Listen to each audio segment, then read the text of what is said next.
It was a typical Tuesday night. Rain lashed against the windows, wind howled like a banshee. I curled up on the couch, a cup of chamomile tea warming my hands. The power flickered. Briefly, the room plunged into darkness before the light sputtered back on. Strange, I thought, dismissing it as a consequence of the storm. Minutes later, a low hum vibrated through the air. It grew steadily louder, morphing into an ominous drone. Unease prickled my skin. I peered out the window, searching for the source of the sound. 2 points of light, brighter than any star, pierced through the stormy sky. They descended slowly, growing larger, closer. Panic seized me. My heart pounded against my ribs, a frantic drumbeat in the silence of the room. I couldn't breathe. I couldn't move. I was rooted to the spot, paralyzed by a fear so profound it felt like a physical presence. The lights were almost upon me now. 2 immense, oval-shaped crafts bathing my house in an ethereal white glow. A high-pitched whine, like 1,000 fingernails scraping on a chalkboard, filled the air. The pressure in the room intensified. Objects trembled. The floor vibrated beneath my feet. Then, with a suddenness that stole my breath, I was lifted from the floor. I floated, weightless and helpless, towards the blinding light.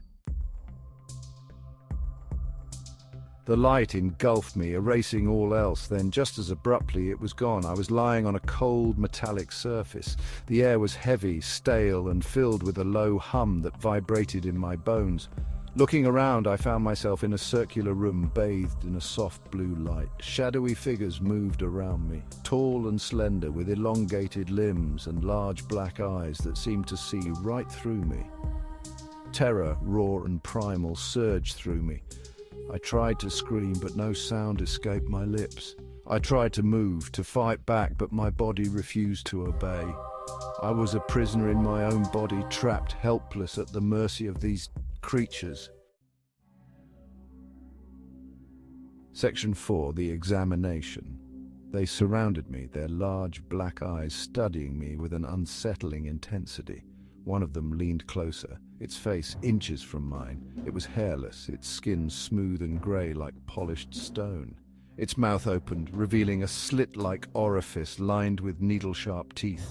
I closed my eyes, bracing myself for the pain, for the unknown horrors that awaited me. I felt a sharp, stinging sensation on my arm. It felt like needles. Then, just as suddenly, it was gone.